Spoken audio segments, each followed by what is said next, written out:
কিছু কিছু মানুষ যদি শুনে যে কালকে কেয়ামত, তাহলে তারা আজকে কাফনের কাপড়ের দাম বাড়িয়ে দেবে। এই কথা আমি কেন বলছি?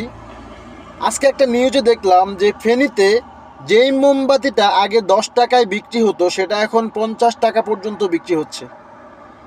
আজকে আমি দেখলাম যে কিছু রিক্সা ড্রাইভার, কিছু সিএনজি ড্রাইভার, তারা হচ্ছে যেই ভাড়া আগে 100 টাকা ছিল সেই ভাড়া তারা 500 টাকা পর্যন্ত চাচ্ছে। আজকে আমি দেখলাম যে ফেনীর ম্যাক্সিমাম ব্যবসায়ীরা তাদের জিনিসপত্রের দাম বাড়িয়ে দিয়েছে। আজকে একটা ভিডিওতে দেখলাম যে কিছু ভাই যারা হচ্ছে বাংলাদেশের বিভিন্ন জায়গা থেকে গিয়েছে ফেনীবাসীকে হেল্প করার জন্য বা বানবাসীদেরকে হেল্প করার জন্য, তারা মাইকিং করে গালাগালি করতেছে ব্যবসায়ীদেরকে যে তারা সব কিছুর দাম বাড়িয়ে দিয়েছে। এমনটা ভাই আপনারা কেন করতেছেন? এই যে মানুষগুলো আপনাদেরকে হেল্প করার জন্য গেছে, তাদেরকে আপনারা কেন লুটতেছেন? তাদের সাথে কেন আপনারা ডাকাতি করতেছেন?